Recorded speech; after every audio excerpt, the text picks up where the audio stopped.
राजकारण, समाजकारण, कोकणातील प्रत्येक घडामोड. सिंधुदुर्ग 24 तास आता नव्या रूपात. सिंधुदुर्ग संवाद, ताज्या घडामोडींसाठी आताच सबस्क्राइब करा. विहिरीत पडलेल्या बिबट्याला वनविभागाकडून जीवनदान देण्यात आले.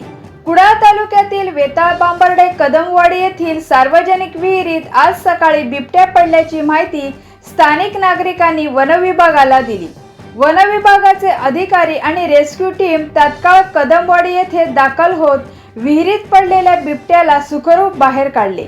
यानंतर वनविभाग टीम कडून बिबट्याला नैसर्गिक अधिवासात सोडण्यात आले. 8 वाजताच्या सुमारास आम्हाला बिबट्या विहिरीमध्ये सामूहिक विहिरीमध्ये पडल्याची आम्हाला बातमी मिळाली होती.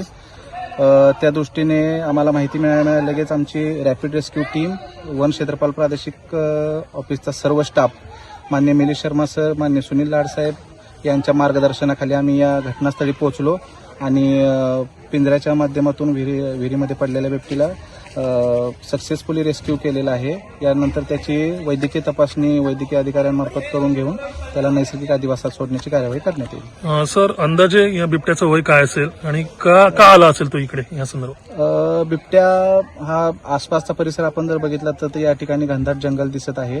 तो चाऱ्याच्या शोधामध्ये या ठिकाणी आला असावा असा आमचा प्राथमिक अंदाज आहे. बिबट्याचं अंदाजे एक वय 2 ते 2.5 वर्ष, थोडा मॅच्युअर बिबट्या दिसत आहे. वैद्यकीय तपासणीनंतर त्याची पूर्ण मेल फिमेल वय याचा अंदाज बांधता येईल आपल्याला. सर, आपलं नाव? चेतन सुहास पाटील, वनक्षेत्रपाल प्रादेशिक कुडाळ. सिंधुदुर्ग 24 तास आता नव्या रूपात. सिंधुदुर्ग संवाद, ताज्या घडामोडींसाठी आताच सबस्क्राइब करा.